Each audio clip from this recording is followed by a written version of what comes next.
We begin in the United States, where a war of words has erupted between President Donald Trump and Ukrainian President Volodymyr Zelensky. And taking advantage of the situation is Russian leader Vladimir Putin. After blaming President Zelensky for pushing his country into ruins, Donald Trump on Wednesday called him a dictator.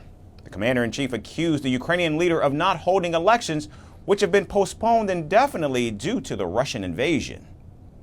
Have elections is low in the real Ukrainian polls. I mean, how can you be high with every city is being demolished? It's hard to be high. Somebody said, oh no, his polls are good. Give me a break. Every city is being demolished. They look like a demolition site, every single one of them. And the only thing he was really good at was playing Joe Biden like a fiddle. He played him like a fiddle. That's an expression we use, Yasser, to say that he's pretty easy. A dictator without elections.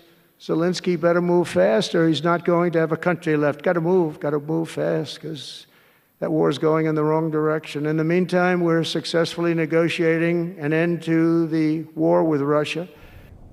And President Trump did not stop there. He also called President Zelensky a comedian who tricked the United States into spending billions of dollars on a war that could not be won.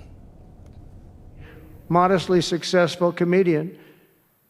President Zelensky talked the United States of America into spending $350 billion to go into a war that basically couldn't be won, that never had to start and never would have started if I was president, not even a chance, and it didn't start for 4 years.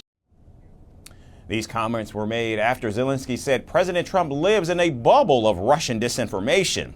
This after the commander-in-chief asserted that President Zelensky has a 4% approval rating, a claim that is completely false. In fact, a recent poll by the Kyiv International Institute of Sociology shows 57% of Ukrainians trust President Zelensky. Since we are talking about 4%, we have seen this disinformation. We understand that it is coming from Russia. We understand this and we have evidence that these numbers are being discussed between America and Russia. That is, unfortunately, President Trump, with great respect for him as a leader of the people, which we respect very much, the American people, who constantly support us, unfortunately, lives in this disinformation space. And now adding fuel to the fire, Putin suggests that Zelensky's reaction to the recent U.S.-Russia talks was hysterical. Notably, the meeting between American and Russian officials in Saudi Arabia has angered the Ukrainian leader, who is now openly criticizing President Trump's approach. But even Putin has now said that Ukraine will not be excluded from the negotiations. Well, why get hysterical here? Hysteria is inappropriate. As for the negotiation process, President Trump told me during a telephone conversation, and I can confirm that, of course, the United States assumes that the negotiation process will take place with the participation of both Russia and Ukraine. No one is excluding Ukraine from this process. Therefore, there is no reason for such a reaction to the Russia-US meeting. And Vladimir Putin has also added that he would like to meet President Trump soon, and also noted that the Ukrainian settlement could take up to half a year.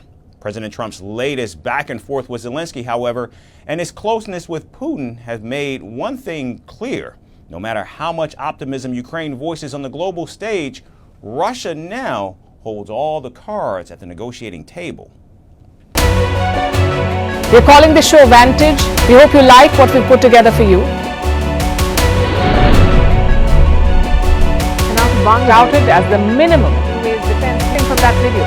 India's neighbors were the first to send the special edition of Vantage live from the White House throughout the city. Hindu Mandir in we're on our way to Tel Aviv. City measure, but it's also the perfect way to drive.